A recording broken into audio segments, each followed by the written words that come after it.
Hello everyone, I'm pleased to announce my new tour for 2024. Beginning in early February and running through June, Tammy and I and an assortment of special guests are going to visit 51 cities in the US. You can find out more information about this on my website, jordanbpeterson.com, as well as accessing all relevant ticketing information.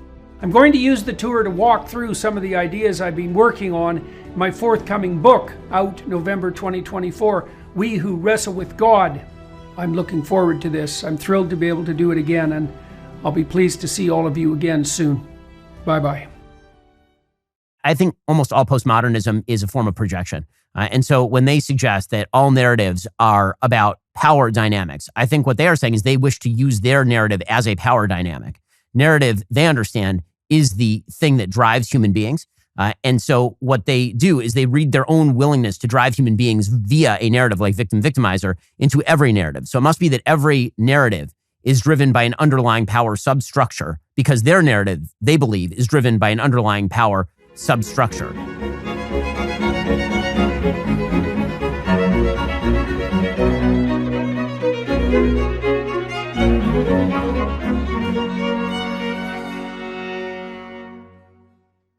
Hello, everybody. I'm talking today with Ben Shapiro. Ben and I have had occasion to speak privately and publicly a number of times, and he participated in the Exodus seminar that we released last year. We've been able to deepen and extend the dimensions of our conversation as we've progressed. Today, I'm going to talk to him about the counter-enlightenment, the realization across many disciplines that empiricism and rationality are insufficient processes and modes of conceptualization to orient us in the world. I think that's an established fact now, and it's a revolutionary fact. It means that we see the world through a story. And so Ben and I are going to talk about just exactly what that means, not least about the fact that the left, in particular, the radical left, has insisted that the fundamental story that the world should be viewed through and is inevitably viewed through is one of power. That leads to the victim-victimizer narrative that characterized Marxism and that now so bitterly characterizes whatever the hell it is that we have in front of us now, this demented pastiche of postmodernism and kind of meta-Marxism that makes everyone either a victim or a victimizer. We talk about that in detail. And so if you're interested in that, then this is the talk for you. So Happy New Year, Ben.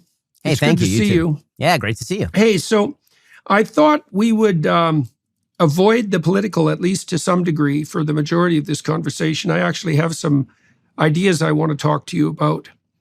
And so I'm going to run them by you, and then I want your reactions, obviously. So here's the first thing I've been thinking about. So I'm writing this new book called We Who Wrestle with God. And one of its presumptions is that, I suppose, this is something I just talked about with John Vervaeke too. We've been conceptualizing it, I suppose, as a counter-enlightenment. So here's what I think is going on at the deepest level.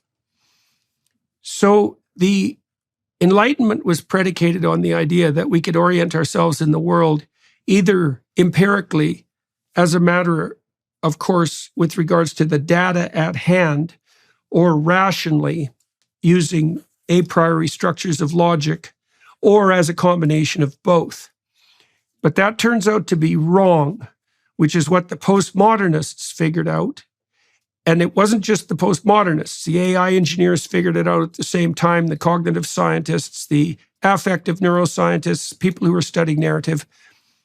The fundamental problem with the empirical and rational hypotheses, start with empirical, is that we can't orient ourselves by the data alone because there's an infinite plethora of data. And there's no way of wending our way through the data without prioritizing it in terms of importance. And that can't be done using empiricism per se, or even rationally, because you have to specify a goal, you have to bring in the domain of values. Now, my hypothesis is, at the moment, working hypothesis, is that this structure that we use to prioritize the facts so that we can navigate forward is, when described, a story. A story is a representation of a hierarchy of attentional priority. Now, the reason this is revolutionary, I think, is because it puts the story back at the center of the stage. Okay, so I'd like your comments about that first, and then I'll turn to the next part of this. I mean, I think that that's totally true. When you say that you have to have some sort of values frame to determine exactly how you view the data, that's obviously true, because as you say, there's an entire ocean of data out there, and how you prioritize which data is more important is dependent on how you value that data. That's true, in everything from abortion to the trolley problem. And anytime you get into some sort of dilemma about what human beings should do, the should is a question of values, and you can have as many facts as you want on the utilitarian after effects of that.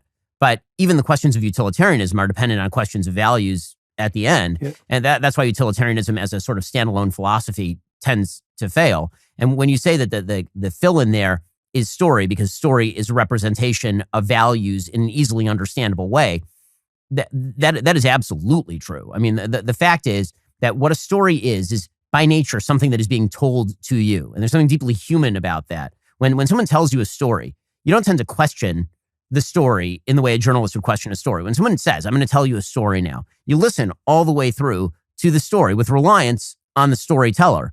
And that innately is an act of faith. And so when you do that, what you're really saying is that I'm assuming the set of values for the sake of this story. I'm assuming the set of values that undergirds and is embedded in the story, and then we can operate from those premises. And what makes a story good or bad to pretty much everyone is our innate understanding of the underlying coherence and values that are embedded in the story. Oh, okay. So that touches on a couple of other things that I think have become much more clear recently too. So I was playing with Chat GPT yesterday, and I have a employee, used to be a student, who's an expert at large language models.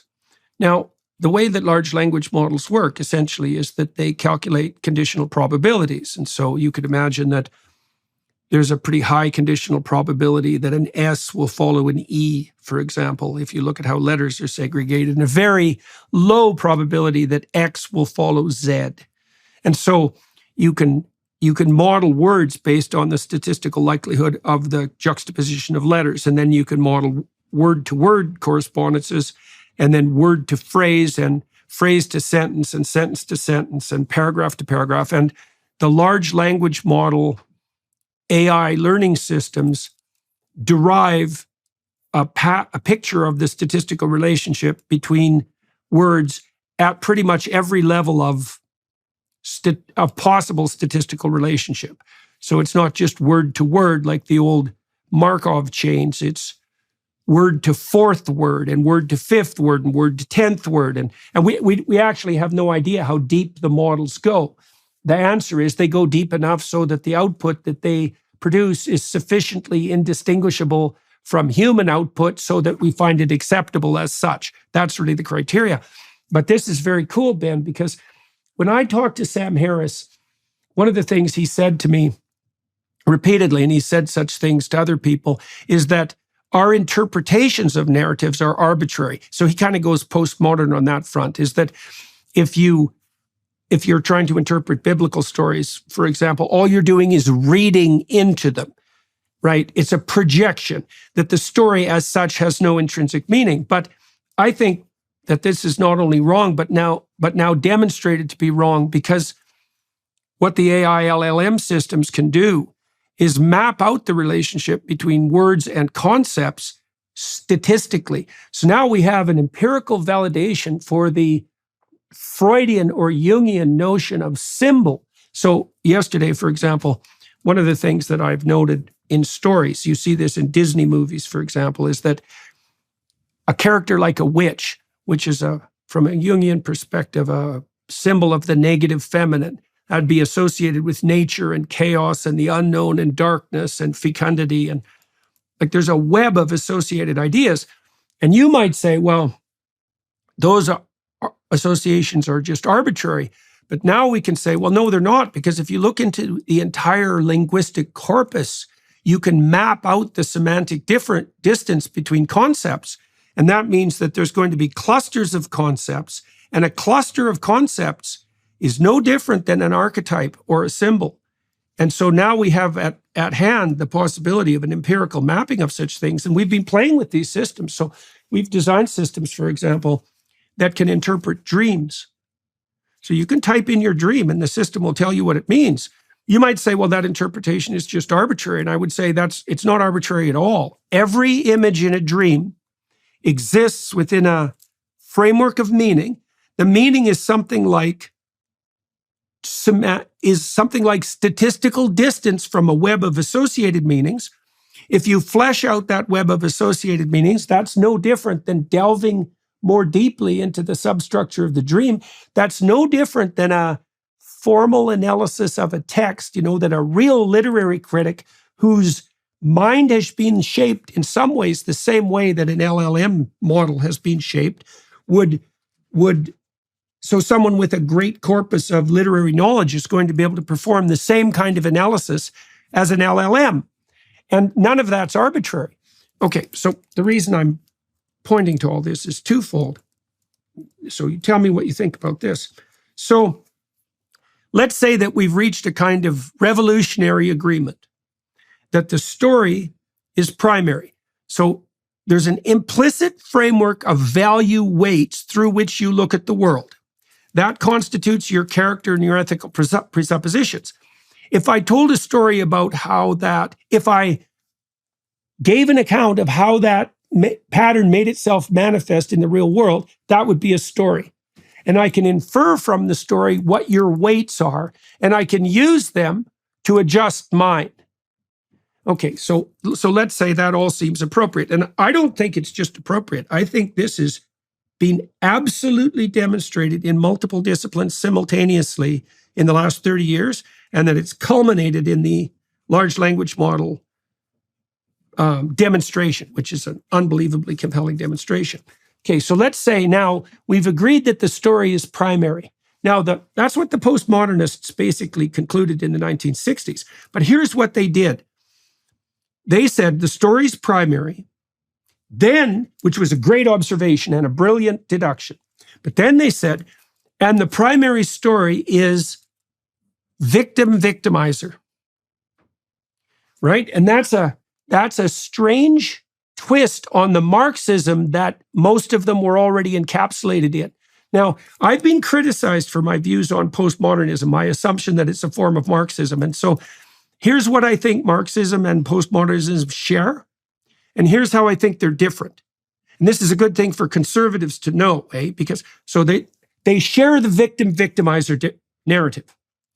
And that in itself isn't Marxist. That's a variant of the story of Cain and Abel.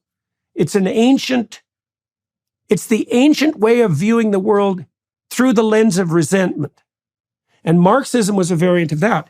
Now, the postmodernists dispensed with Marxism, and they did that partly because people like Solzhenitsyn showed how brutal and catastrophic by necessity Marxism became. Now, with all those French postmodernists, they were steeped in Marxism. They didn't want to give it up. So they kept the victim-victimizer narrative, and they turned it into something multidimensional, right? That would be the intersectional postmodernism, where you can be a victim or a victimizer on any dimension of comparison and all of them simultaneously. So it's like a meta-Marxism. It's like the full flowering of bitter resentment. But here's the difference. And this is so stunning. It just hit me hard this week. The Marxists insisted that the primary dimension of victim-victimizer, and really the only one worth considering, given their universal human vision, was economic. And the bloody postmodernists put that at the bottom of the intersectional hierarchy. So weirdly, although they accepted and propagated the victim-victimizer narrative, they inverted the hierarchy so that, see, you can think about someone like Claudine Gay. Like, there's no way you can make the case that Claudine Gay was oppressed economically. In fact, economically, coming from a rich family, as she did, she's clearly a victimizer. But that doesn't count because for some incomprehensible reason, maybe and this is where I would particularly like your comments.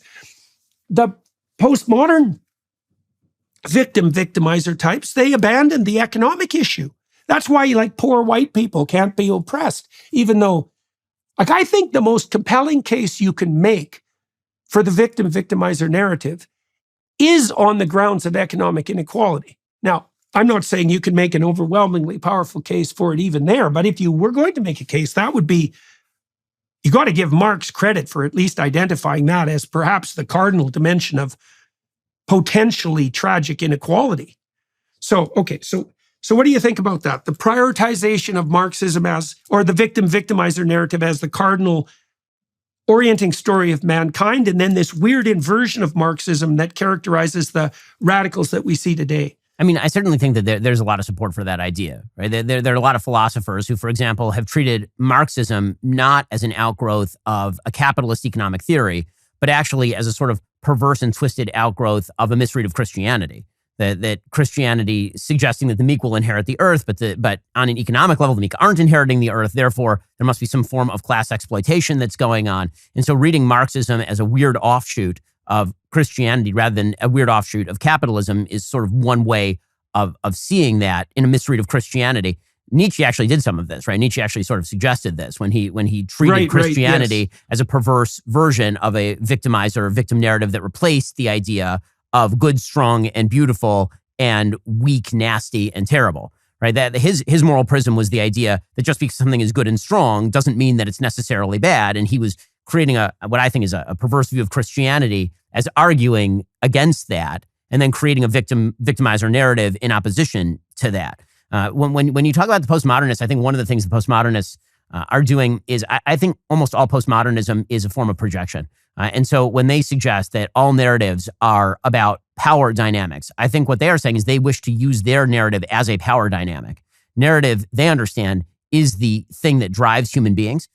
And so what they do is they read their own willingness to drive human beings via a narrative like victimizer into every narrative. So it must be that every narrative is driven by an underlying power substructure because their narrative, they believe, is driven by an underlying power substructure. And I think, obviously, that's wrong. And again, I think that also comes from a postmodernism, again, is sort of a weird, perverse offshoot of the Enlightenment in the sense that if you're talking about an a priori view of the world, which is that everything that you have arrived at in society, everything that preexists you, is effectively arbitrary or a version of crammed down power, that there's no validity to the world that you inherit, which is, I think, one of the premises of some of the changes that came about because of the Enlightenment, but also one of the premises of postmodernism, which is you get to wreck all the systems because you were born into an unfair system driven by perverse views of power.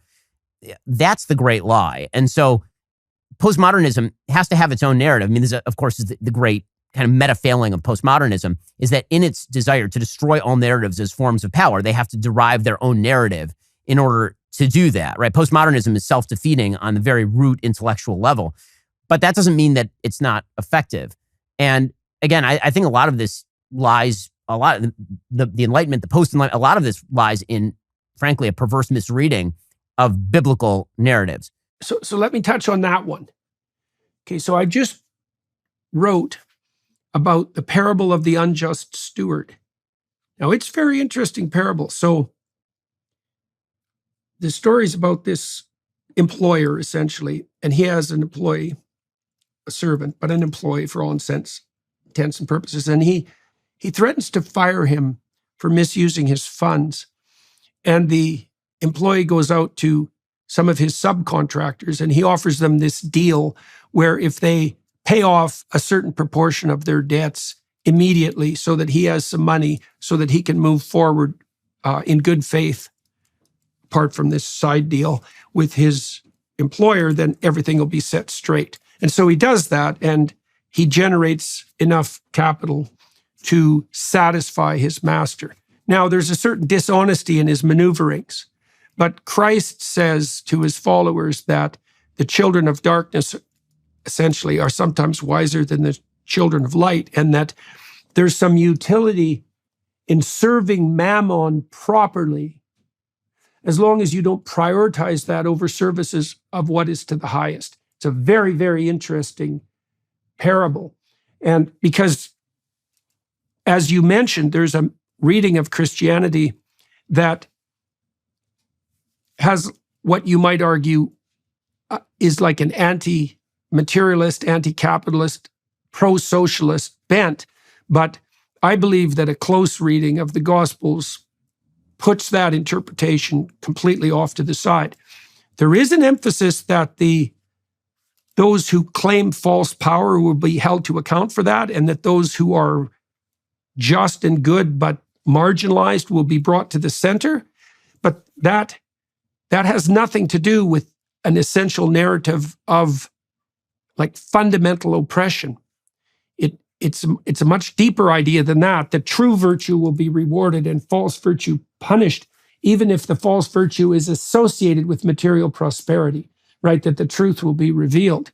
So Christ's point in that particular parable is that the discipline that you can learn while managing, let's say, money, or managing money for someone else, managing material prosperity, is a virtue that is, first of all, genuinely a virtue, and that can be a precursor virtue to service to the highest possible good, which it should be a subset of anyways, and that it can't just be tossed off casually as, all service to material prosperity or life more abundant is, because of its materialism or its capitalism, to be regarded with extreme suspicion.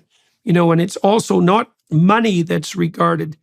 It's not money that's regarded as the primary sin in the Gospels either. It's love of money, and that means the prioritization of money over God. It doesn't mean the pursuit of life more abundant.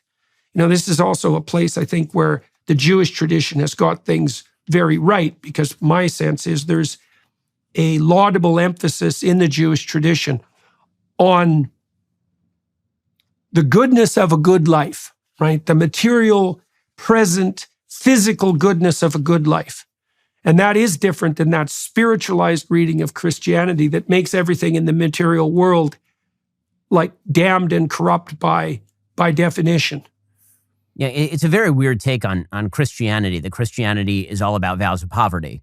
I mean, given the development of the Western world as the richest civilization in the history of the world, and driven largely by religious Christians. I mean, if you look at the generation of American wealth, particularly in the late 19th century, for example, this is all religious men. I mean, John J. Rockefeller is attending church and dedicating churches. I mean, like this is this kind of bizarre notion that, Christianity is in direct conflict with capitalism or property rights or anything like that.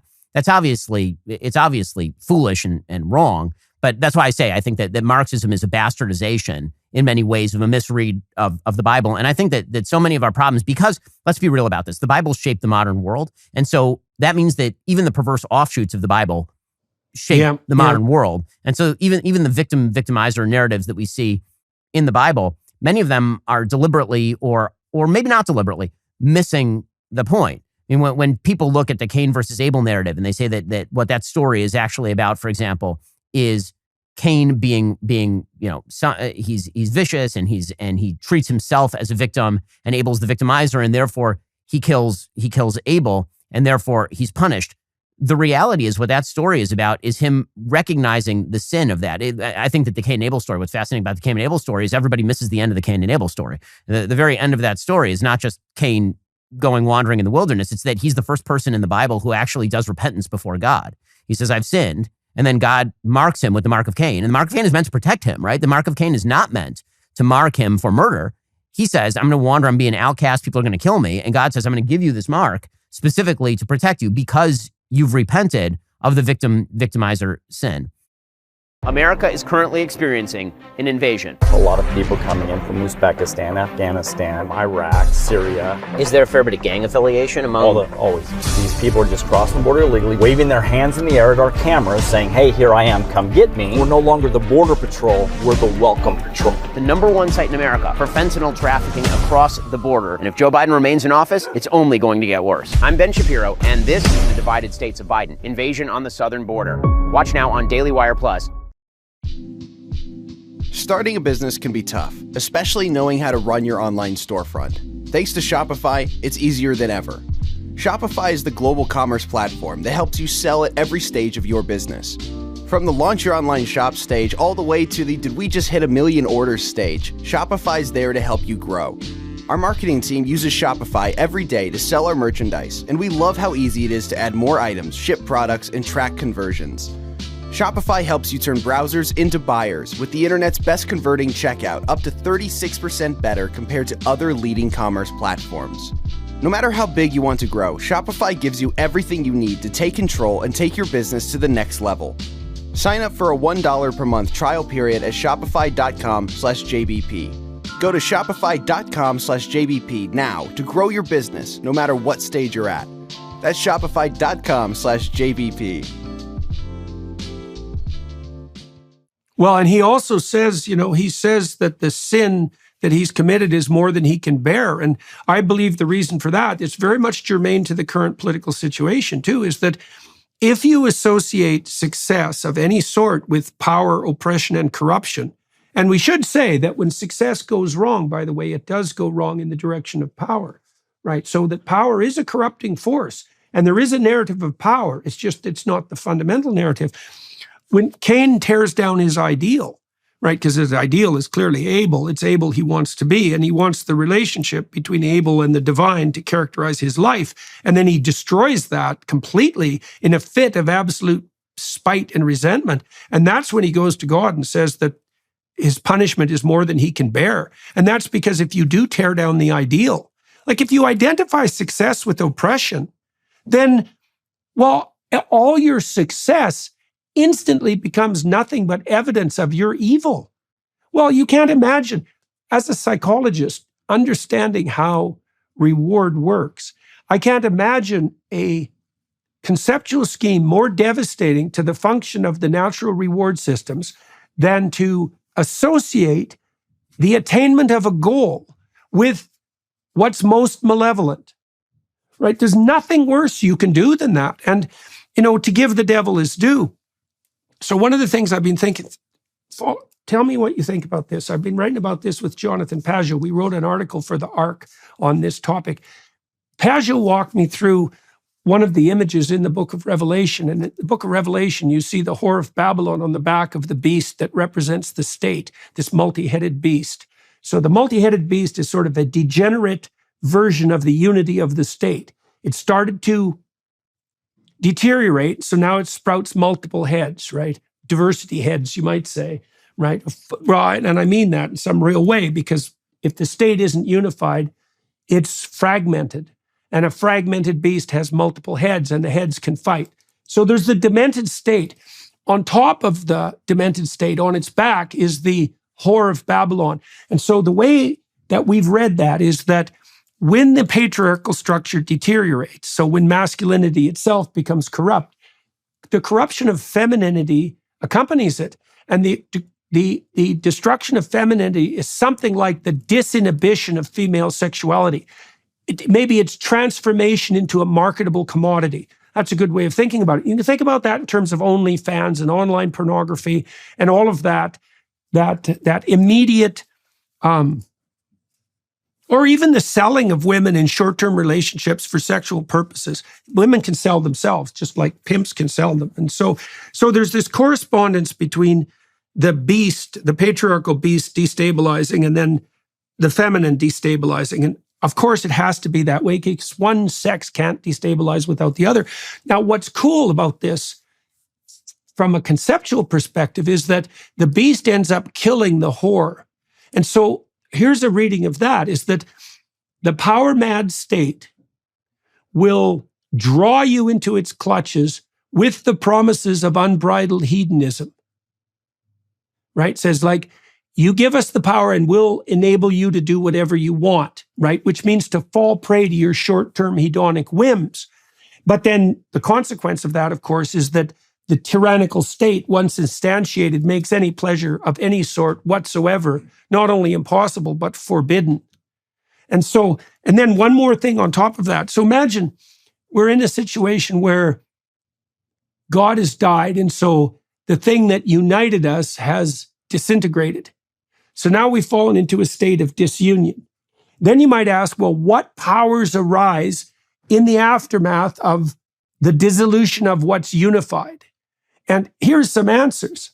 The goddess or god of nature, the god of power, the god of hedonism, so that would be like motivational whims, short-term motivational whims, and the god of despair, right, of nihilism. So those would be powerful uniting stories that don't unite everything, but that carry a substantive amount of explanatory weight. You know, like Freud, for example, his explanatory narrative was sex, which is an explanation essentially of hedonism. And the biologists like Richard Dawkins, they fall into that trap as well, identifying even the human impetus to propagate across time with nothing more than the reproductive urge, fundamentally. So anyways, imagine that there's a hierarchy of God, so to speak. You lose the top unifying God. That's the death of God. Mircea Eliade tracked that as a recurring phenomenon in history, by the way, that paralleled the disintegration of the states upon which the states that were founded on that unifying vision. So then it collapses into the next highest unifying narratives. Certainly power is one of those.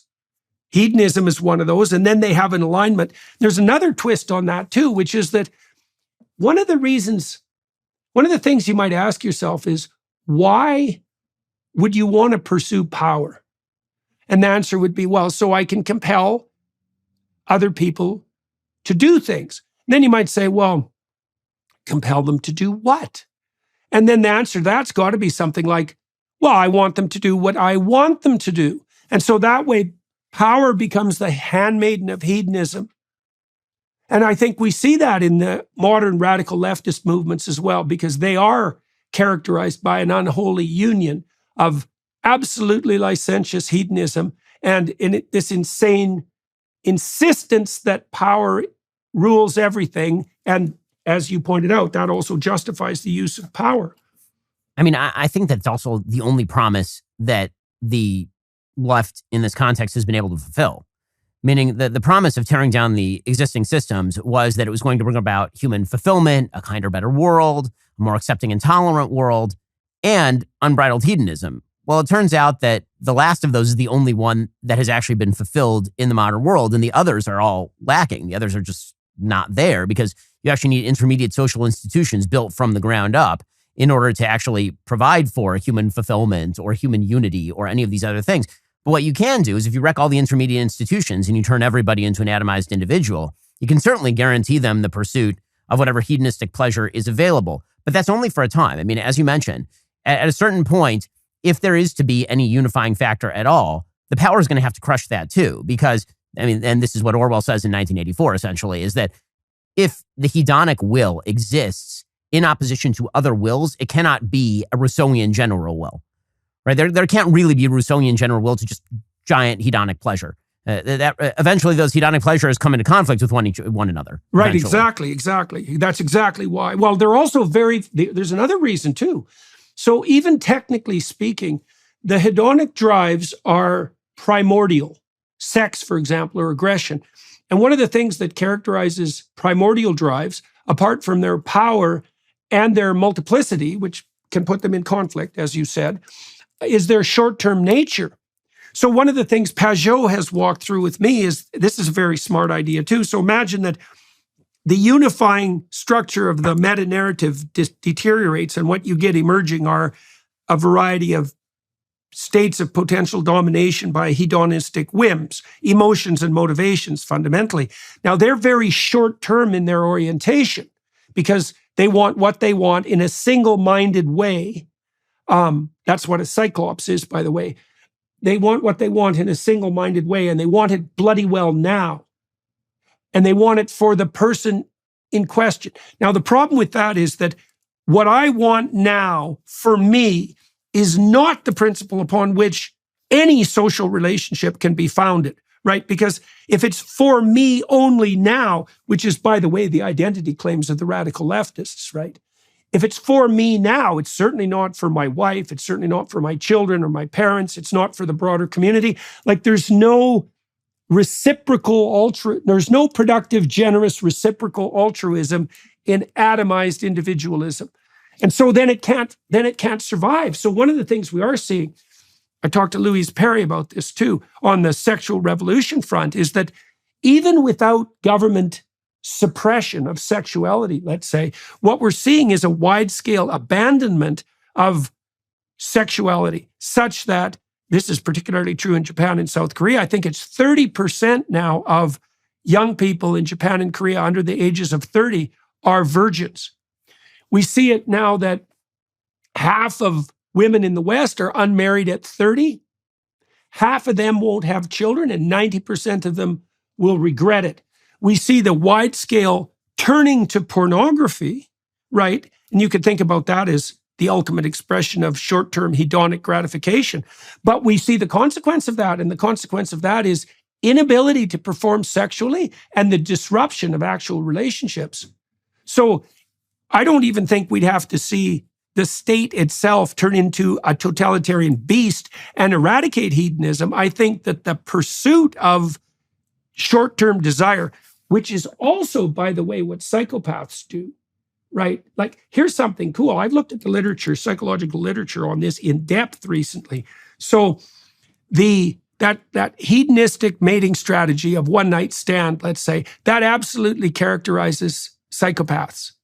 And so one of the hallmarks of the development of antisocial behavior among adolescents is early and frequent multi-partner sexual involvement, right? So the short-term mating strategy that characterizes hedonism is literally indistinguishable from the dark tetrad orientation, which is manipulative, psychopathic, narcissistic, and sadistic. They had to widen the nomological spectrum to include sadism to get all the co-occurring pathologies properly clumped.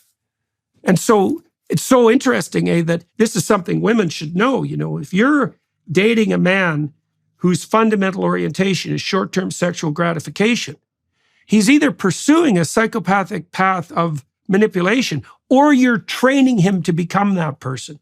I mean, one of the things that also is fascinating about all of this is that the amount of sexual boredom in the society is extraordinary. So you have more sexual choice and variety available than literally any time in human history, given free license by the state because there are no intermediate social institutions in which sort of informal mechanisms of disapproval could make themselves felt.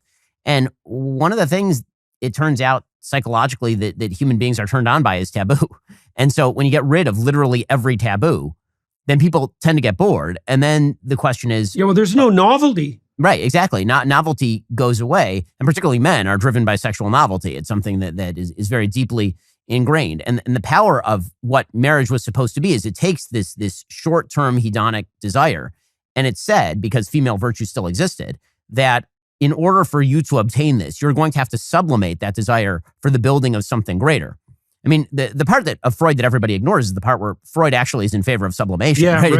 Right. It's only later psychologists and philosophers who suggest that sublimation needs to be destroyed and done away with in order to free all forms of human artistic and material expression. But Freud never says that. Freud says you actually have to sublimate a lot of those short-term hedonic desires to something higher. But again, that gets back to kind of the fundamental premise that you were speaking to, which is there is this narrative of accepted values that we all used to live inside of. And when you destroy that narrative by saying for some reason that it's not true because it's not coming out of your own head, well, once that happens, we don't hold the common narrative. There are no common narratives. And if there are no common narratives and everything is then acceptable, then what exactly is the taboo? Where does the sublimation take place? There is no sublimation and there is no future orientation, because what sublimation really is orientation of short-term in favor of long-term. Well, and in favor of other people, right? So it's long-term plus the social. Yeah, well, so you can do that. You can think about this technically as well. If there's no uniting narrative, here's the necessary consequences. First of all, there's no higher order superordinate aim. And that means motivation itself on the positive side takes a hit, because we experience positive motivation and the impetus to move forward. So that would be curiosity, hope, inspiration, enthusiasm, even aesthetic interest. We experience that only in relationship to an aim.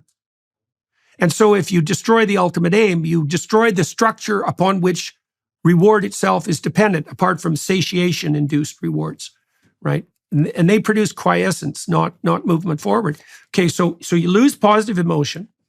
Then you multiply negative emotion.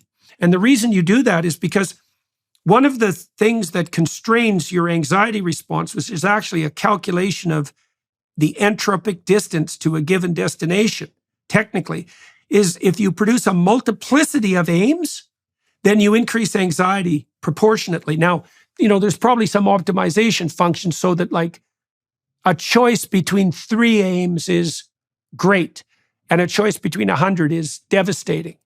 Okay, so that's 2 things that happens when the unifying overarching theme disappears. But there's a third thing too, which is something you pointed to. So there's a relationship between scarcity and deprivation and value, right? And so if you are surfeited by a stimulus, let's say, or a resource, so you're overfed, as soon as you're not hungry, food is of no interest. If you're stuffed, food is nauseating. Now, you remember in the Exodus seminar we covered, I don't remember if you were there for this, but I think you might have been. There's a situation when the Israelites are out in the desert, wandering around like demented slaves and bitching about the fact that they have no tyrant. They start complaining about the fact that they don't have enough to eat. And God sends them like quails until they're literally coming out of their nostrils. Right, yeah. First they complain about the manna, and then, they complain they're hungry, and God sends the manna, and then they say, we're tired of the manna, we want meat. And God says, you're going to have as much meat as you could possibly imagine. Right. And here come the quails. God actually gets angry. And actually Moses, for the first time, gets angry at the people over their requests at this point.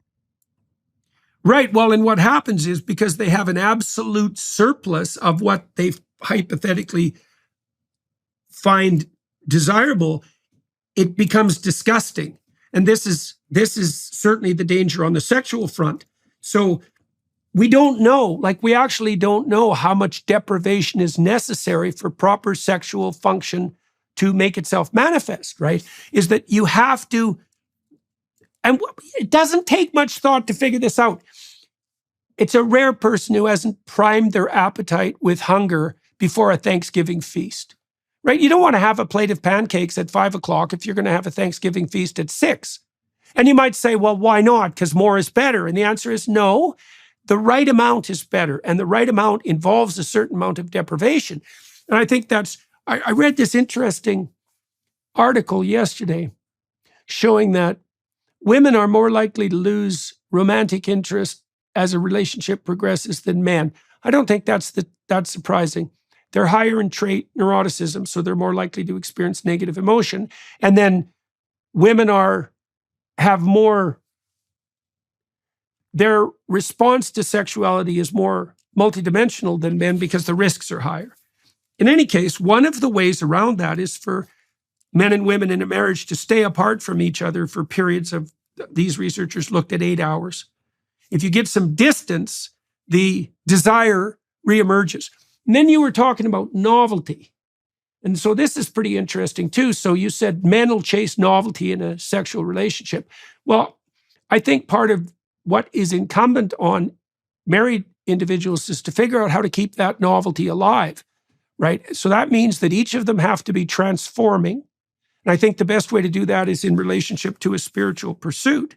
And then I think women also want novelty, but the novelty they're looking for in men is probably more multidimensional and performative, right? Because women are hypergamous and they like men who are above them in the hierarchy of status, let's say, or ability, likely ability. And I think what women want are novel displays of hypergamous capacity, and that is the novelty orientation for women in relationship to sexuality. Well, one of the things that's actually fascinating about this is that, biblically speaking, right? I mean, not to get into abstruse Jewish law, but I mean, this is actually right in the Bible. Forget about the abstruse Jewish law. I mean, right in the Bible, one of the mandates is that for a period of at least 1 week out of every month, married couples are not supposed to have sex. Right? This is right in the Bible. So one of the purposes of that, presumably, would be to create the scarcity and the novelty that you're talking about. Because if you're married, then obviously there's tremendous availability of sex. I mean, contra every single weird public opinion out there, married people tend to have sex significantly more than single people. And it is not particularly close. But theoretically, the scarcity goes away, the novelty goes away, and then so does the romance. Yeah. And so the Bible that's literally a danger says, anyways. That's a danger. right. And so the Bible literally says, like 1 week out of the month, minimum, you're toast. You can't do anything during this particular week. And I think that, again, there's a good rationalistic, and there's a good way, I shouldn't say rationalistic because there's a reason for it, but it's something that inherited wisdom over time is sort of the message of the Bible. And I think that that's, not knowing why you do the thing, but you do the thing and then it works is in some ways much of what we're talking about, because that's the story of what works is the story, right? That's what we're really talking about at the end of the day.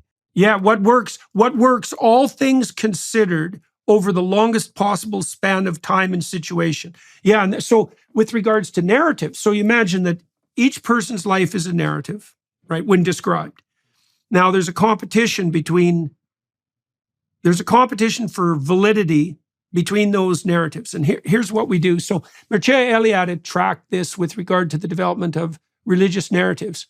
So you imagine, it's easy to understand, and it's very much like a large language model derivation, by the way. You can imagine that there's a bunch of natives sitting around a campfire talking about like the 10 people they admire the most. Okay, so now what that points to is that there's a commonality across those people, and the commonality is commonality of what constitutes what is admirable. Now, you can imagine another person, a young person, maybe sitting there listening to these accounts, right? And then you ask him later what the discussion was, and he doesn't tell you all 10 stories. He gives you an amalgamated composite of what constitutes the admirable hero as a consequence of deriving the central point from the amalgamation of 10 stories. Now, this is exactly what young boys do when they play the role of father in a pretend play bout.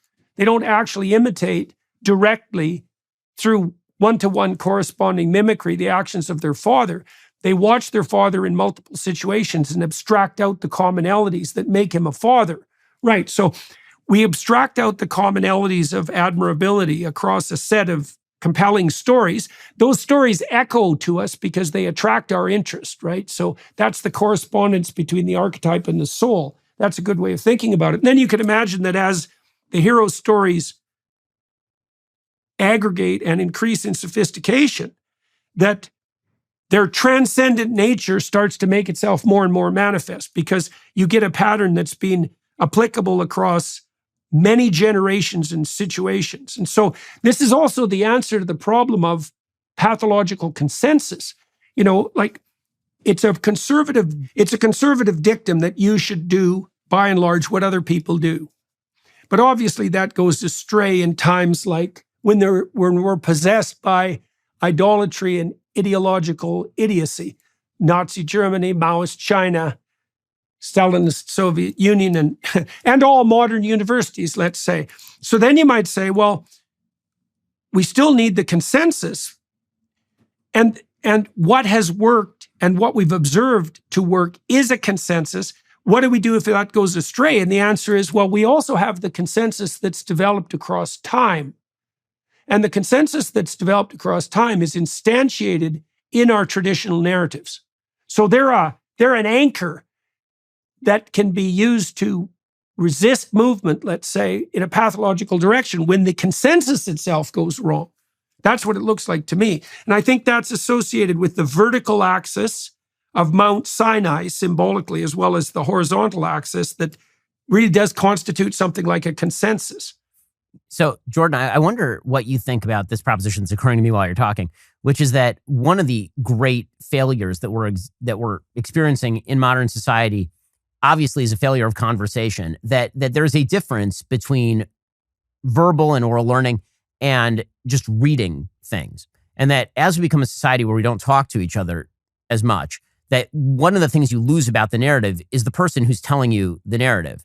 That when your parent tells you a bedtime story, it's not just the bedtime story, it's that your parent is telling you the bedtime story. When you sit around the campfire and you abstract that larger story, it's the people who you're talking to, who you trust to be good people, who are telling you their various stories that allow you to abstract that out. And so as literacy has increased over the course of the world, that's allowed for the spread of knowledge, but it's also shallowed some of the stories themselves, because you sitting in a room reading the Bible is actually not the same thing as you sitting in a room with people discussing the Bible, like we did during the Exodus seminar, and getting various points of view and then abstracting out the lesson. And so as we move from a society that engages in conversation and oral learning to a society that's very much about you and a device in front of you, or you and a book in front of you, or you and a TikTok video in front of you, that isn't actually enough. That the form of tradition that we need to get back to is a form of oral learning and conversation, a sort of back and forth dialogue that allows us to actually understand the narratives in a powerful way. Otherwise, you do end up with the postmodern dilemma of, I'm sitting there and I'm reading a text that I just discovered, and I'm bringing whatever my prior biases are to that text. You actually do need a teller of the tale in order for you to fully understand what's going on with the tale. You point to a bunch of things there. So one is, okay, so let's blame some of this on the Protestants and their insistence that the biblical corpus per se is sufficient. Now, one of the huge advantages of that was the promotion of literacy worldwide. So we're going to give the devil his due, but it does have the twofold problem that you just described. The first problem, Jung pointed to this, the first problem is that Protestant tends towards fractionation. And you can see that with the multiplicity of Protestant churches, because if it's just you and the text, there's an infinite number of yous. And I think the logical extension of this is the identity claims that the radical types on the hedonic left are now putting forward, right? I'm the interpreter. I'm the only interpreter, right? It's between me and God and no one else. It's like, well, that's great unless you're deluded, in which case the God that you think you're following might not be God at all. Now, then you might say, well, how might I determine whether the God that's calling to me is God or Satan, let's say? And part of your answer is, you had a twofold answer. One is, well, is the story being told to you by people, actual embodied people, that you actually respect as a consequence of your knowledge of, let's say, their ethical conduct? And the other is, well, is there an active and living discussion around such issues that's conducted by a group of such people? So, one of the things Pajot has helped me with a fair bit is understanding more deeply the role of ritual and congregation in the maintenance of social structure, but also in the transmission of the stories that need to be transmitted. As an academic type, and also as someone, let's say, as an intellectual prone to the temptations of the Luciferian intellect, it's very enticing for me to think that it can just be me and the text. But the problem with that is that you're blindest at your blindest spots, and you need that additional community to tap you out of your delusional and unconscious self-serving atomistic individuality into something more like the universal space. And, talked to Sam Harris recently, and Sam and I suspect you as well, share a preoccupation with the reality of evil. And part of the reason that Sam beat the drum so hard for objective standards of morality grounded in science, so an attempt to reduce the narrative to the objective, was because he wanted to put a firm foundation under claims that there was a transcendent good. And the only way he could see to do that was through the empirical route. Now, I've been looking at Robert Axelrod's work on the emergence of cooperation in iterated systems. And I think there actually is a place where the approach that Sam favors can be integrated with the sort of things that you and I and the Exodus participants, for example, have been discussing. So imagine that there's a landscape of repeated interactions. Let's say they're voluntary trades of information, of emotion, of goods. The voluntary part's important. And that across those trades, there's a pattern. Now, Axelrod showed in his computational simulations that if you and I were trading under certain conditions, the best strategy, the winning strategy in a competition of strategies would be for you and I to cooperate. But if you cheated, for me to whack you with proportionate force and then to go back to cooperation. So that's tit for tat. Now, imagine that our lives are characterized by a sequence of repeated trades in multiple dimensions, with multiple players in a game of indeterminate length, and that there's a pattern of interaction that is optimal across that plethora of interactions. I think that the highest order narrative that grips us, so we'd find that compelling, that would be told by the people we admire, and that's in concordance with the biblical narrative, is a map of the strategy that works best in repeated interactions with multiple people across the broadest possible span of time. So that's a place where the empirical and the theological could reach perfect concordance. And, well, I think the evidence points in that direction. Yeah, I totally agree with all of that. And I also think that when you talk about, the fact that these narratives have to be told to you by people that you trust, that people who you consider to be virtuous and all the rest of this, I think that even people who don't advocate for that understand it innately, which is why attacks on the church, for example, are never attacks on the Bible. Those are not effective attacks, right? The sort of attacks that you see from Richard Dawkins, for example, about the text of the Bible, that never has any impact on people who are truly religious, because truly religious people exist within the context of religious communities. The most damaging thing to any institution is an attack on the people who comprise the institution and make the rules as non-virtuous and violative of the fundamental principles of that institution. This is why the attacks that have been most damaging to the Catholic Church have nothing to do with Catholic doctrine and everything to do with the activities inside the Catholic Church surrounding, for example, cover-ups of child molestation. It's why attacks on any institution are going to be the most telling, based on taking people who you previously thought were virtuous advocates for the system and bringing them low and tearing them down. And I think that one of the things that we've seen wholesale... Well, that's also okay. So that's also why. So in the gospel texts, Christ's fundamental enemies in the earthly world, so to speak, so excluding transcendent evil, are the Pharisees, the scribes, and the lawyers. So I've been going through those stories in depth. And so the Pharisees are moral hypocrites. They're the people. See, this is another way that we can sort these disputes out with people like Dawkins and Harris, because what they do is they identify the religious enterprise with the totalitarian proclivity. But that bespeaks a lack of differentiated judgment, because this is where I think the arrow hits its mark.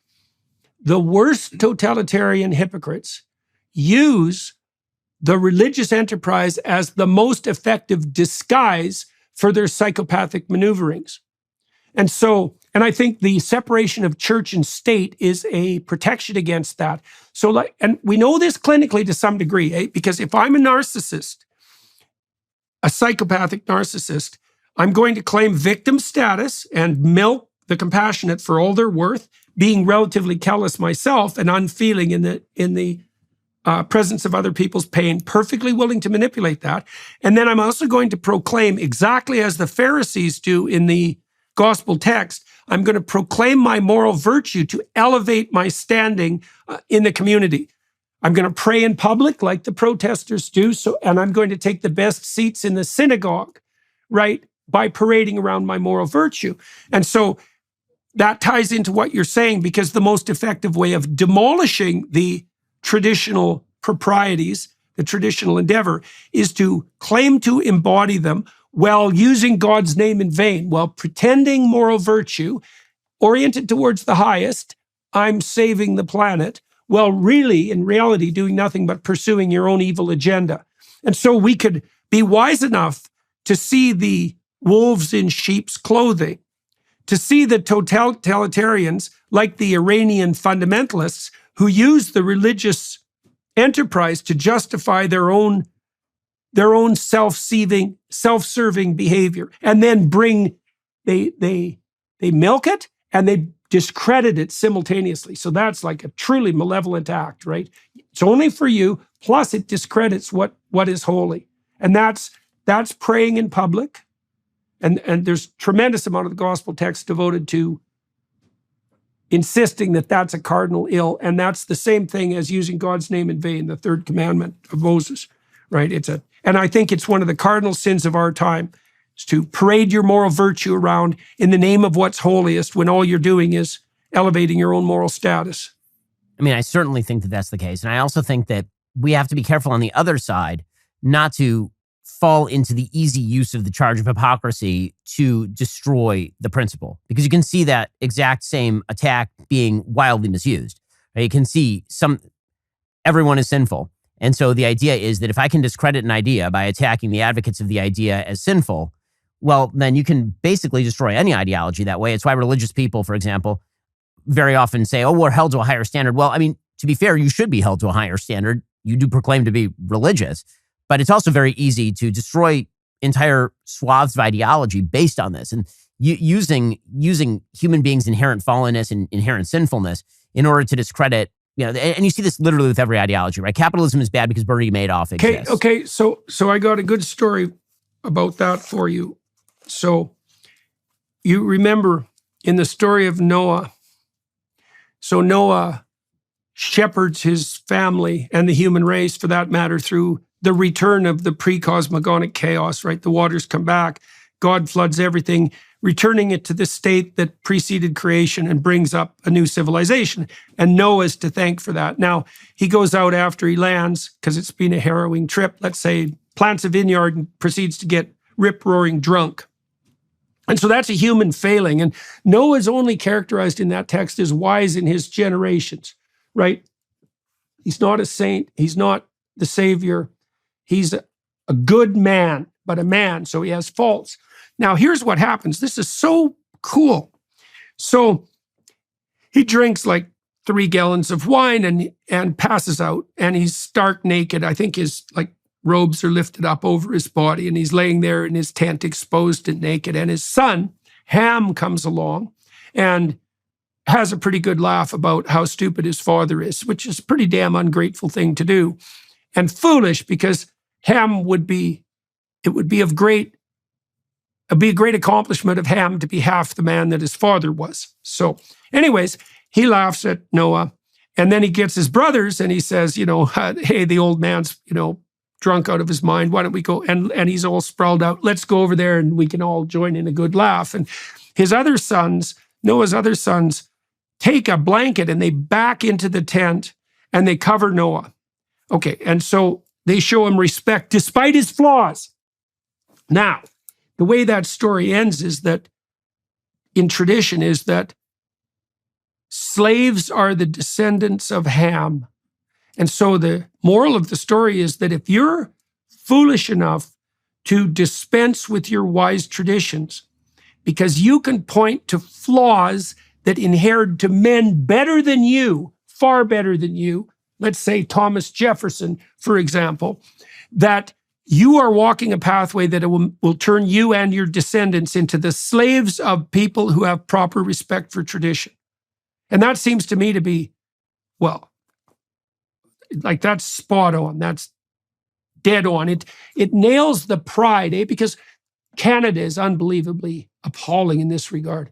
Our politicians will apologize even for imagined historical wrongs, even if they show no sign whatsoever of being anywhere near as wise as the people who hypothetically committed those wrongs, just so they can parade their moral virtue in comparison to the great men of the past. And one of the things, too, that is worth thinking about in that regard is there's almost nothing more cowardly than attacking the dead, because even more than the unborn, they can't defend themselves. Right? And it's very difficult to read into that attempt to demoralize and devalue the past. You can't read into that the attempt on the part of the people who are doing the criticism to be better people. You can read into that their willingness to condemn and make contemptuous, to redound to their unearned moral virtue. And that defines the universities now. All these bloody literary critics who are above the people whose works they depend on and criticize. All these art critics who have perverted the museums with their commentary on the hypothetical sins of the artists. That's exactly what they're doing. And it's very amusing to consider that, their destiny their destiny is going to be indistinguishable from that of slaves. I mean, one of the things that you're talking about here, again, gets back to that victim-victimizer narrative. The more successful you were as a human being, dead or alive, the more you are then targeted for your failings, because your success must be a sign of your oppression. And then that's really most of what we're watching right now, is the coalition of the supposedly marginalized who are coming together to destroy the thing that they hate in common, not because they have anything in common themselves, but because they believe that the reason they're marginalized is out of some sort of unfairness or pure power dynamic, as opposed to the fact that in a free society, the people who very often end up marginalized are the people who don't abide by the common rules of the society. And in a working society, those rules are good. Doesn't mean every rule is good, but it means that a lot of rules are pretty damn good. Look, Ben, it's also the case that the intersectionalists basically make this claim, even though they don't notice. Like, we could each find dimensions along which we were marginalized, and maybe still are, for that matter. I mean, within every human being, there are going to be dimensions of lesser attainment and greater attainment. And so there's some dimension along which we are comparative victims, right? And I mean, it's certainly the case as well, and the intersectionalists have this right to some degree, is you do run across people from time to time who appear to have very little going for them across very many dimensions, right? And their lives are genuinely difficult and hard. Now, I've met many people like that in my clinical practice. And I've also observed, and this is another error in the determinism that's characteristic of the victim-victimizer narrative and the Marxist and materialist approach to the world. You would expect that people who were marginalized on many dimensions simultaneously might harbor a certain amount of bitterness and resentment as a consequence of that, and a certain amount of justified hatred for the status quo. But my experience as a clinician has been that people who have been bitterly tormented they may be more likely to collapse altogether, but they also seem to be more likely to have the opportunity to derive an absolutely stellar character out of their misadventures, right? To conclude from everything that they have been subject to, that taking on a role of the bully themselves, for example, if they were from an abusing family, is the wrong conclusion to derive from that example. And we know that this is true even mathematically, because if all abusers abused, it would take no time for every family to be characterized by abuse. So what you see in the clinical literature is that people marginalized by abuse, let's say genuine abuse, if you look at an abuser, someone who abuses their kids, they are statistically much more likely to have been abused as kids. But if you take the population of everyone abused in childhood, only a small proportion of them become abusers. Again, when you talk about the marginalized and the ability to rise up from that, it seems to me that very often the people who legitimately experience the hardship in life, as you say, the preconditions to success are sometimes there specifically because once the conditions for their marginalization are removed, if given the opportunity, they can succeed. What we're seeing in society is a self-enervation. It's people who are self-marginalizing, people who don't actually have any reason to claim marginalization or very little to claim marginalization, who don't have tons of obstacles. And then when they are unsuccessful, it is significantly easier to suggest that it must be some external force that is marginalizing me. This is how you fall into conspiracism, is by suggesting like, well, you've had you see this in Claudine Gay's, essay in the New York Times where she's a victim of circumstance and she's been victimized by everybody. No one's had more opportunity in life than Claudine Gay, but it would be much harder for her because she's had all those opportunities to say, okay, well, the reason I'm failing is because of marginalization. And if I weren't marginalized, I would do X, Y, and Z. She can't really say that because she wasn't presented with the marginalization. When it comes to people being bullied and people who are being mistreated, I think one of the great lies that we're told is that the reason bullying has to stop is because if you are bullied, you are thus much more likely to be destroyed as a human being. I find that many of the most successful people I know, again, this is anecdotal, but many of the most successful people I know are viciously bullied as children. and in fact use that as fuel to fire them to greater success, because the idea was, okay, I do have to work twice as hard. I do have to, but if I do that, then I am going to succeed. I think, in other words, there's a difference between labeling the entire system unfair and labeling the situation in which you live unfair. Those are two very different things. If the entire system is unfair, there's no way to fight against it. If the situation in which you currently are is unfair, the way to fight against that is to move beyond that particular situation. I think you would be hard-pressed to find a man or woman who hadn't been bullied. You know, I'm thinking about a friend of mine who was a pretty tough kid. He ended up going off to work in the rigs when he was about 9, and he was a tough kid. I think he got kicked out of school when he was in grade 9. I mean, it was grade 10. I think he got kicked out of school, if I remember correctly, because he body checked the very well-built and strong gym teacher in a hockey game and then challenged him to a fight. So this was a tough kid. This gym teacher could do an iron cross, by the way. Like, it was a major feat for this 16-year-old kid to stand up to him. I'm not justifying it. I'm just pointing it out. But I also remember him in grade 6 being chased and pounded daily by the bullies who were in grade 8. You know, I mean, most boys, I can't remember any of my childhood friends who weren't subjected to some degree of sustained bullying. Because even if you're the toughest kid in your class, you're not the toughest kid. There's no 12-year-old, or virtually none, who's tougher than like the 15-year-olds. That just doesn't happen. And then you might say, well, what about women? It's like, have you watched women? Like, they may not be getting into physical altercations, although that's not as rare as we think it is, but the probability that any given woman has been unmercifully bullied by some pack of mean girls for some prolonged period of time is virtually certain. That could happen within a family as a consequence of sibling rivalry, or it can happen in the broader social sphere. And, you know, I've been reading about the Christmas stories again, and I've been writing about the Gospels, which is why I'm bringing them up. But, you know, you see in the birth of Christ the same threatened beginnings as you see in the birth of Moses, right? So Christ is born in the lowliest of places, and worse than that, he's subject to severe murderous persecution by the state authorities. Now, Moses is threatened in the same way.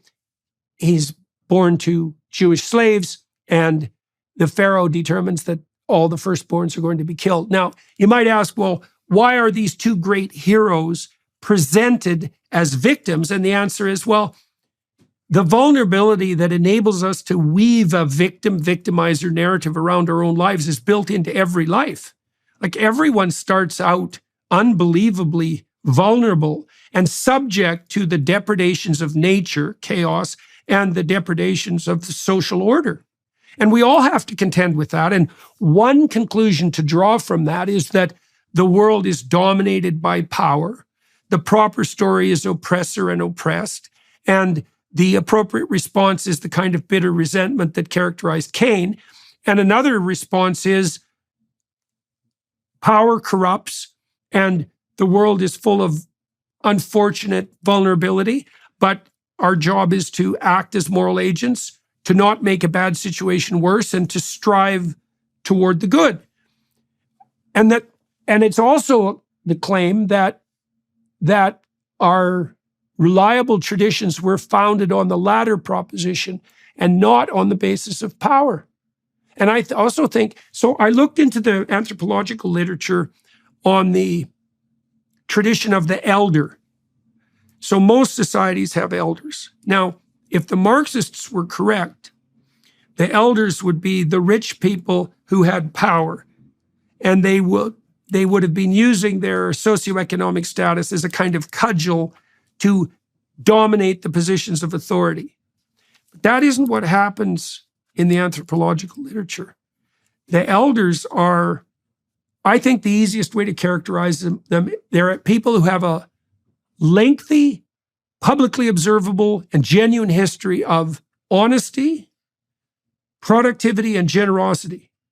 And they've derived a wisdom from that. And the reason they're elders is because people go to them voluntarily to ask them for their advice. Right. Well, that has nothing to do with power. Quite the contrary. Quite the contrary. And you have to be a real bloody cynic to look at a functional society like the United States and say, oh, that's all power. It's like, no, some of it is power. And when it corrupts in the direction of power, just like a marriage might, if husband and wife start to play tyrant to one another. But that doesn't mean that that's the bloody fundamental story upon which the whole thing was founded. That's exactly. Obviously, we're in agreement on that. I mean, I think that the attempt to do away with traditional wisdom, particularly in the form of the elderly, has also, had some pretty dire after effects, not just in terms of loss of wisdom, but in terms of we ourselves. I mean, one of the purposes of a community, like a traditional social community, the elders in that society provided what you're talking about, the wisdom and the knowledge and the advice. And in return, the people who were younger basically supported them. I mean, that was the economic deal.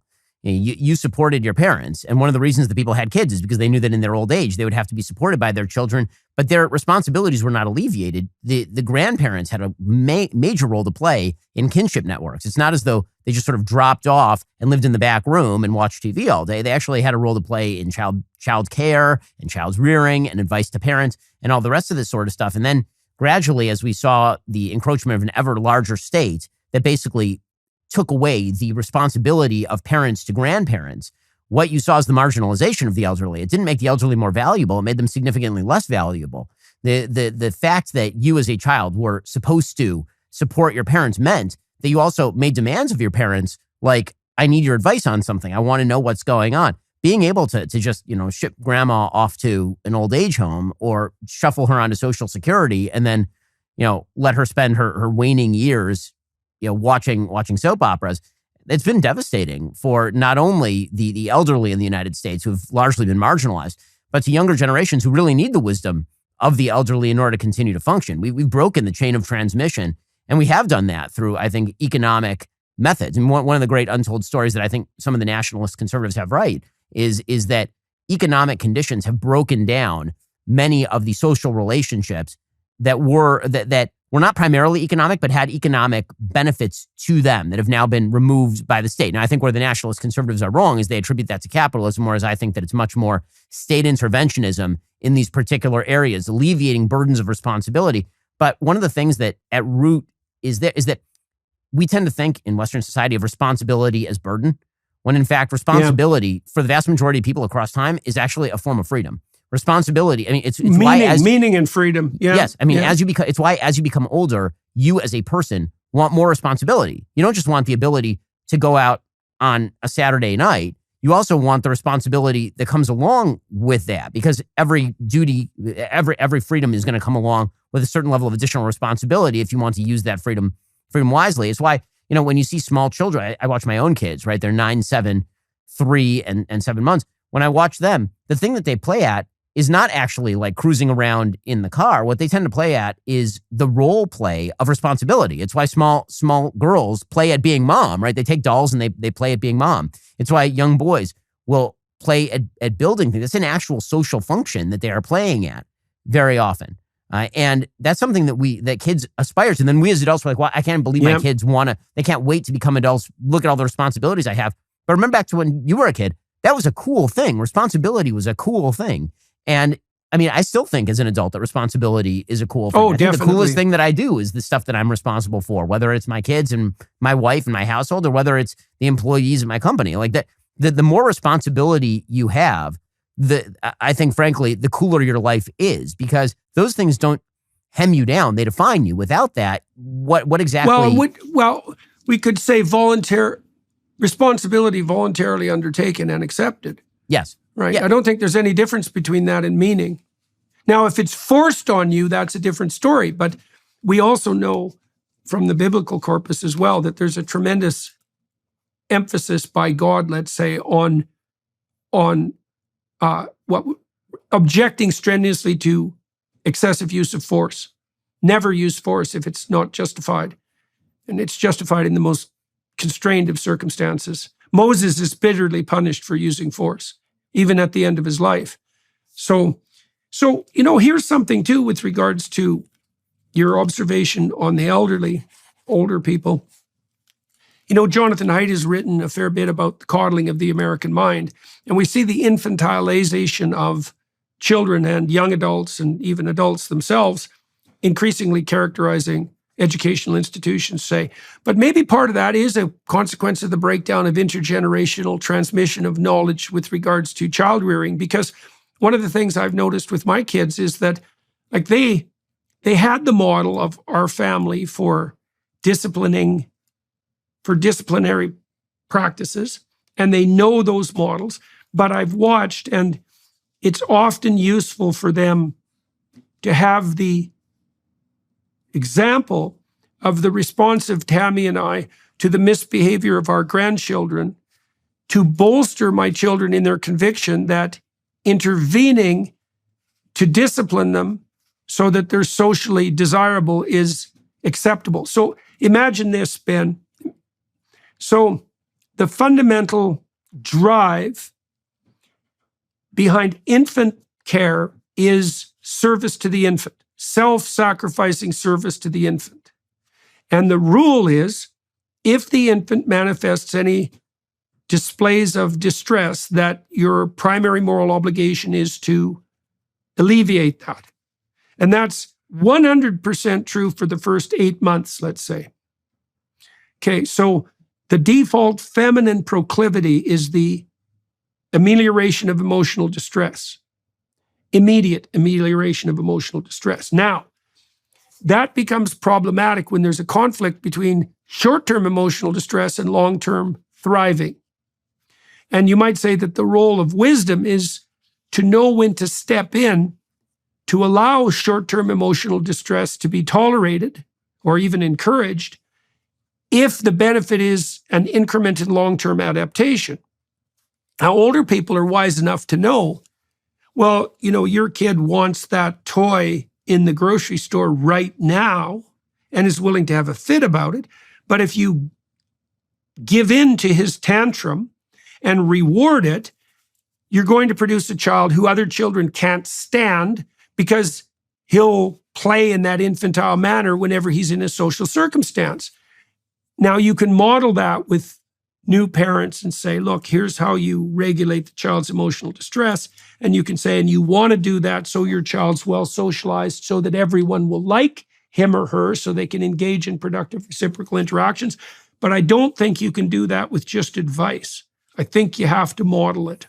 I mean, I totally agree with that. My wife and I are very close with my parents and also with her parents. And one of the rules in the household is that, my parents discipline my kids. When my kids are doing something wrong, I actually want them to discipline my kids. By the way, I don't actually think this is relegated to grandparents. I think that elders in the community and other parents we know who have older kids, I think it's actually quite incumbent on societies. We have this weird thing in the United States, actually, that is not usual in some other societies. In other societies, when it comes to children acting up in public, for example, it's actually pretty much expected that somebody is going to discipline the kid, whether it is the parent or not the parent. You see this in a lot of other societies, and it actually makes, I think, for better childbearing and rearing, because it's considered sort of a social responsibility that if some kid is violating the rules, exactly, then there will be someone there to say the thing. In the United States, because we're very autonomous and we're very autonomy-oriented, the idea is that if you say a word to my child, I'm going to be super duper angry at you and very, very upset about that.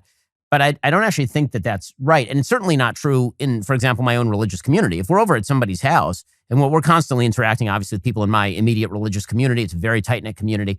And if we're over at somebody's house and my kid does something wrong, I want somebody to discipline my kid. And in the context of generations, I mean, what you're talking about, what basically the elderly are, is they are the living tradition, right? In fact, in the Jewish community, you're supposed to stand up for an elderly person and a Torah scholar the same way. And when they enter the room, theoretically, you're supposed to actually stand up in respect to that person. Why? Well, because my parents have already seen the outgrowth of either doing it right or doing it wrong when I was a kid, right? I only have the immediate knowledge of how old my kids are, right? I know how to raise a 9-year-old. I don't know how to raise a 16-year-old. I don't have a 16-year-old. I know how to raise my 3-year-old to be 9. I know how to raise my 7-year-old to be 9. I don't know how to raise my 9-year-old to be 16. And so, that's where my parents really are effective, because they've done it 4 times. So they know how to raise a 9-year-old to be 16 and how not to raise a 9-year-old to be 16. And so, again, the marginalization of the elderly, largely for economic reasons, the removal of the elderly from the home, for example, which again is strange because American homes have grown. We've actually, one of the great lies of modern American economics is that people are somehow living worse now than they were in 1980, which is not true. One of the things that we have is more living room. And one of the things that theoretically we could do is have our parents live with us more often if our parents can't afford to live on their own. And I think that would actually be of great benefit. The lack of intergenerational dialogue is truly bad. And by the way, it's working in both directions. People who are 40 aren't having kids, and also their parents aren't with them. And so they're just kind of there. And you want to talk about prolonged adolescence. Not having kids and not having parents is the definition, I think, of prolonged adolescence. Well, the other downside of that, too, is that one thing you can be certain of is that you're going to get old. And so there is really no difference. There is no difference between how we treat the elderly and how we will be treated. Like, those are the same thing. And that should give everyone pause. Really, like, that should give everyone pause. Because we tend, even the fact that we have a conception, a category like the elderly, in some ways is absurd because, well, it's a category that will include everyone. So how we treat the elderly is no different than how we treat ourselves. And the logical corollary to that is, well, we should treat the elderly like we want to be treated because, well, that's coming down the pipelines and a lot bloody faster than you think, too. So, it's obviously complicated because life is complicated. So there's really no sense in going into that. But it's definitely something that's much worth consideration. Yeah. So let's turn from that for a minute. I'm curious about what it is that's occupying you intellectually these days. What problems are you trying to solve? And I'm also curious about how that might tangle into the Daily Wire's stated ambition to expand their offerings both conceptually and on the popular front beyond the realm of the immediate, the political. So what is it that you're trying to think through? What are you working on? So I'm working on a bunch of projects. Some obviously political. I just went down to the southern border to observe what's happening there, which is a full-scale disaster area, and foreign policy related. My thoughts very much these days are about where are the hotspots in the world. Where, if there were to be a larger war, where is that likely to break out? What are the trigger events likely to be there? The thing that occupies me, I think, most of the time these days is what are the principles that a society must pursue in order for it to maintain peace, health of its citizens, mental health of its citizens, the possibility of fulfillment of its citizens. I think that's the same stuff that occupies us all the time. And that manifests in a variety of contexts. But to me, one of the things that I'm seeing, I was talking about this with a friend a little bit earlier, is that in the political realm, which is where I spend most of my time, there's this bizarre situation where so much disillusionment has set in with politics. Normally, disillusionment sets in with politics because we feel that politics is broken with principle. We say we have these certain principles and our politicians just aren't meeting with our principles. In the same way we were talking about religious hypocrisy earlier, that we have a set of things that we want from our politicians, we're not getting them, and so we're very upset with that. And so in the name of principle, we have to change our politics. But one of the things that's I think happened is we're so disillusioned with politics that we've also actually become disillusioned with principles. And so I'm not sure where the potential unification is going to come from. Do we need to focus more on the principles or more on the politics? Because there's great fragmentation on both sides of the political aisle right now over principle itself. I think that, and this is in keeping with what we've been discussing in this interview, and I think it's in keeping with what we've been trying to do with this Alliance for Responsible Citizenship endeavor, is that I think we're in a moment of crisis, which is also why I concentrated on the counter-enlightenment. We're at a time where fractionation and disagreement is so profound that we have to go underneath the principles to what's genuinely sacred and sort that out again. I think that's partly why I think, one of the things I've noticed, Ben, you tell me if this has been the case for you, but especially in the last year, it's become increasingly difficult to do a podcast with a political figure of any stature that gets any views. There's sporadic exceptions to that rule, but I did one with DeSantis, and he's certainly a top 10 political figure, I would say worldwide, certainly in the US.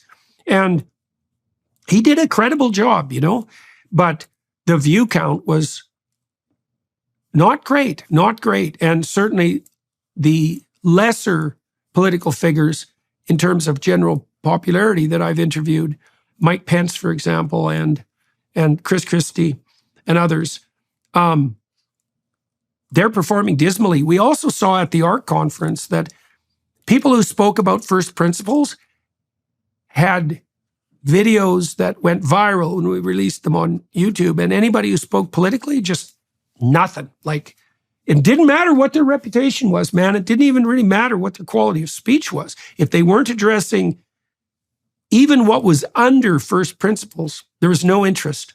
I totally agree with that. I mean, I'm seeing that myself. And, which is kind of an astonishing thing because it fundamentally presupposes that our institutions are not the issue. It fundamentally presupposes, like, we're all focused on, in politics, how do you fix the institutions? How do you change the balance of power? How do you change the structures? But what you're saying, and what I think we're all saying, is that it's a much more severe problem than that. The institutions are sitting at the very top, and the institutions are meant to do things like counterbalance interest against interest in the United States. But what if there's not even a broad-scale recognition of what interests are? What if the fundamental terms of the debate have so radically changed that we can't even decide what we're debating on anymore? And that's also what it feels like. It feels like we don't even know very often, sort of the rubric that the people we're talking with are working under, because the fundamental terms of commonality, the language itself, is just not there. It's just gone. And so you really remember that's what happens in the Tower of Babel. Yes. Right? This is a tower built to a false god, and the consequence of that is that nobody can talk to anybody anymore. The languages fragment. And that is exactly the situation we're in now. I mean, I think the best indication of that is that we have conversations about what constitutes a woman. Right. Exactly. And that's so insane. I actually don't think that there's any place to go on the insanity front past that. When you lose that commonality, when you lose the commonality of sexual identification, everything else is completely up for grabs. Yeah, I think that's totally true. I think I think it's gone to, we have no commonality on what it means to be a human being anymore. And so, and those lines are actually being blurred more sophisticated fashion by AI than you have with regard to the sexual binary. But it's really, but at the same time, what's made it so difficult is that, you want to have these conversations with people, but there's an entire punishment structure that has now been attached to the conversations themselves. And so having a conversation with somebody who's perceived as being, quote unquote, of the other side, even if that's not rooted in principle, right? Because you can't name what the other side is based on principle anymore, because principles politically don't really matter. But there is a punishment structure that does exist with finding too much common ground with somebody who may oppose you. The Democrats are particularly possessed by that terror. Oh, for sure. I have tried for years to get leading Democrats who will happily talk to me privately to come on my podcast. And it's been 6 years that I've been trying to do that. And with very, very few exceptions, the response has been essentially not that they're not interested, but that they're terrified that they'll be pecked to death. Now the terrible consequence of that is in part that not only have those conversations not occurred, and I would conduct them in good faith, and I offer all my guests like editing rights over the outcome, or the right even to scrap the whole interview. And that's a genuine offer. No one's ever taken me up on either of those, by the way. But now I think the moment for that kind of, political dialogue has probably passed, because my sense is now that even if I got leading Democrats, with maybe a tiny number of exceptions, on my podcast, no one would watch them. Right. No, I think that's right. I think that's totally right. And so the question becomes, what kind of conversations are productive at this point? And so what you're seeing is that in the vacuum where the conversation doesn't happen, we can't have that council of people sitting around the fire and talking about virtue because nobody has a common concept of virtue. You see figures who are arising, again, across the political aisle, who just use extremely charged emotivist language. And that extremely charged emotivist language goes directly to the root of how people feel without any sort of virtuous substructure. And so I'm making this statement. The only reason you would disagree with this statement is because you're an evil person who's a child molester. I'm not kidding. I mean, this is literally the level of discourse. in so much of sort of the cultural sphere. And so how do you build on that? And to me, what that says is that, maybe the time for large scale, broad scope, 30,000 foot building is ending. And what we actually need to do is go back to the campfire, meaning that make people, privy to the campfire. But one of the things that you've been doing a lot, Jordan, with things like the Exodus series or the or some of the other things you're doing, is giving people access to that campfire of people who they see as virtuous, that they can actually have that sort of conversation, be in dialogue with that. But a lot of that's going to have to take place on the small scale. And social media radically opposes the small scale. It's a scalable enterprise in which the person with the most hits is rewarded. I'm not sure there's going to be a substitute in the future for in-person events and meetings with people that are going to allow them to find, again, the little platoons of society that have been broken up are going to have to be rebuilt. Well, I think that's partly why my tours have been popular, because it's a mystery in some ways, right? Because much of what I say, you can get your fill of whatever I have to say online. Now, I do say new things in my public appearances, but I don't think that people fundamentally come there for the new things. That's like a bonus. The reason they come there is to find a community, right? To do something collective. Exactly, to engage in a collective celebration and gathering. And it does seem to me too that, especially as the ability to produce fake videos propagates, and we're going to be increasingly unwilling to separate the wheat from the chaff in the virtual world, that the value of in-person meetings is going to increase. So, and with regards to the shallowness of the political dialogue, I've been following this Bill Ackman, Chris Rufo, Claudine Gay, Harvard episode. Ackman, as you know, is a billionaire who's now a Democrat political activist, taking a somewhat conservative tack. And I've been watching that, him working at least side by side with Christopher Rufo. And I'm not displeased about the outcome. But when I'm watching that, I keep thinking, well, it's good that Mr. Ackman has noticed the corruption of Harvard. But it's the wrong level of analysis, because the corruption that made Claudine Gay a reality, and then even more profoundly made the spectacle in DC, where the UPenn, MIT, and Harvard presidents made absolutely dreadful, preposterous parody fools of themselves, that's reflective of a conflict that's almost unimaginably deep. And dispensing with Claudine Gay will have virtually no impact on that. I mean, I totally agree with that. I will say that Ackman himself has become an anti-DEI activist, which means that he is engaging at a level that I frankly didn't expect him to engage at, or many other people in this particular battle. But yeah, I mean, I think that the problems in American society run so deep, and in Western society run so deep, that the only way to fight them is the hard thing that nobody wants to do, right? The easiest thing to do in politics is to speak into camera and distribute it on YouTube to 1 million people.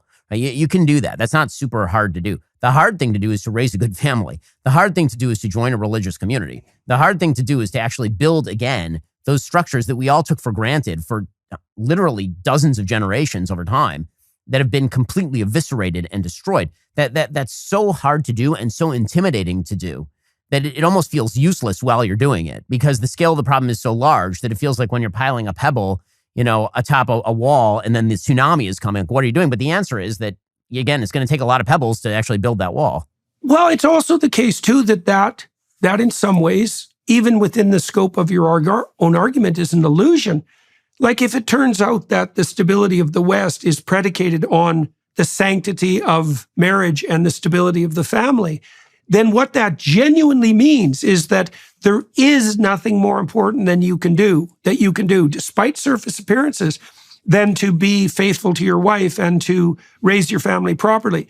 And that any temptation you have on ideological grounds to downplay the significance of that, what's one family in a sea of 2 billion families?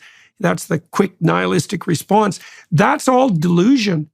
And that the idea that what you're doing is pointless because it's just you against the mass, let's say, that's the voice of the devil himself, so to speak, proclaiming the nihilistic uselessness of your mortal life. It could easily be, and I do believe this, I've believed this for many decades, is that there is literally nothing more important or effective than you can do than to get your moral house in order and then to build those subsidiary organizations around yourself that are predicated on that foundation. That all other pathways forward, in the absence of that, lead nowhere. Yeah, and I think that's exactly right. I think one of the predicates to conservatism, or frankly to just basic human responsibility, is the acknowledgement that anything that's worth building has to be built from the ground up. And if you try to impose it from the top down, it not only tends to fail, it tends to fragment everything. That one of the things that you see in the temptation of politics, I think one of the reasons why interviews with politicians don't work anymore is because the temptation of politics is fundamentally a lie, and people understand it, which is, okay, if you put a bunch of weight at the top of the system, but there's nothing at the bottom of that pyramid, all these societal substructures have been destroyed, it's just going to collapse. And we keep arguing over who should put the pressure at the top of the system, but any pressure at the top of the system is just going to essentially create larger cracks in the foundation. We have to rebuild, and the rebuilding process is so long and so hard. And as you say, it's easy to fall prey to nihilism in that. But the reality is that societies are filled with people, over time, society is filled with graveyards, filled with people whose names you don't know. And you'll never know, right? We know a few names from any generation. I mean, one of the intimidating things about being, in the public eye is that we all tend to think of ourselves as, quote unquote, having a legacy. How many names do you know from 1810? Right? I mean, like anyone, even the most knowledgeable people, how many names do you know? A couple hundred names from 1810? How many people were alive in 1810? A lot. Hundreds of millions of people were alive in 1810. Right? I mean, the reality is that the vast majority of human beings over the course of time won't have a quote unquote legacy, except for the part that they played in the building of the social fabric that is going to be passed down generation to generation, and which we just accept with literally our mother's milk as we're born into that society. So you can either be a part of that social fabric, or you cannot be a part of that social fabric and hand something down that's good to your kids, or hand something that's worthless down to your children. And so, again, I think that the fundamental battle, and you're seeing it, it's true in every area of life, and it's frustrating to have to fight these battles because, again, I feel like I grew up in an arena. I think we all feel like this, actually, if you're above a certain age, meaning like if you're above 30, right? I'm not all that old. I'm turning 40 right now. Like if you're above a certain age, you remember when basic truths were just taken for granted. It is good to have a mother and a father in the home.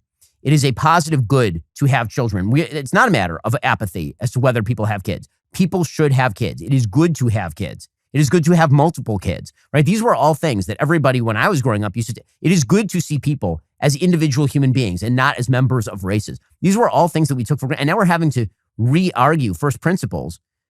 And and I think that one of the things that I've found, and that's frustrating to me on a personal level, because again, I spend my life arguing these principles on a day-to-day basis, is that in reality, some of those arguments are going to be won and some of those arguments are going to be lost. But the real effect that I'm going to have on the world is what my 4 kids end up doing, right? That's actually what the real effect that I'm going to have on society. That's true for nearly everyone on planet Earth.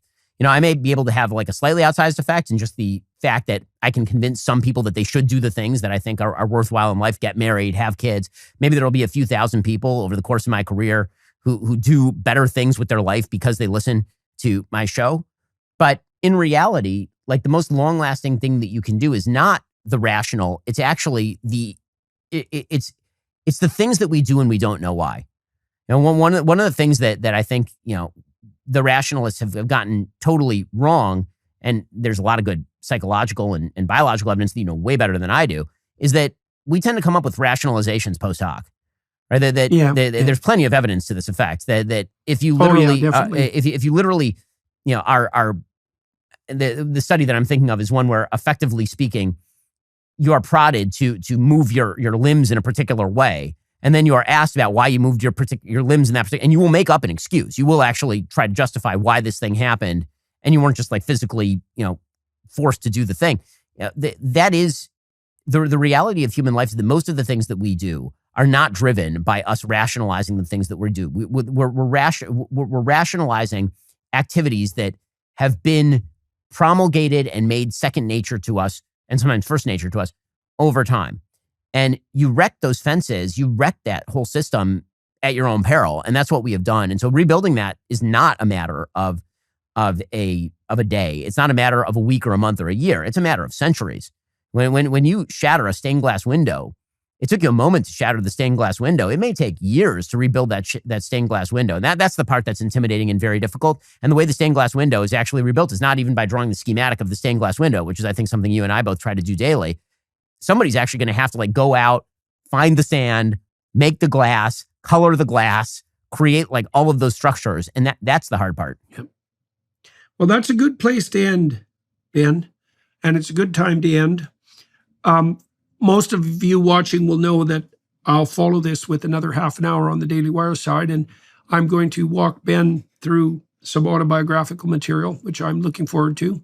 And so, yeah, well, thank you for talking to me today and for helping me explore these ideas a bit further. We're going to do a gospel seminar. You and I have discussed this and your possible participation in that. Just for everybody watching and listening who knows about the Exodus seminar, we're going to do the same thing with the Gospels at the first week of April with many of the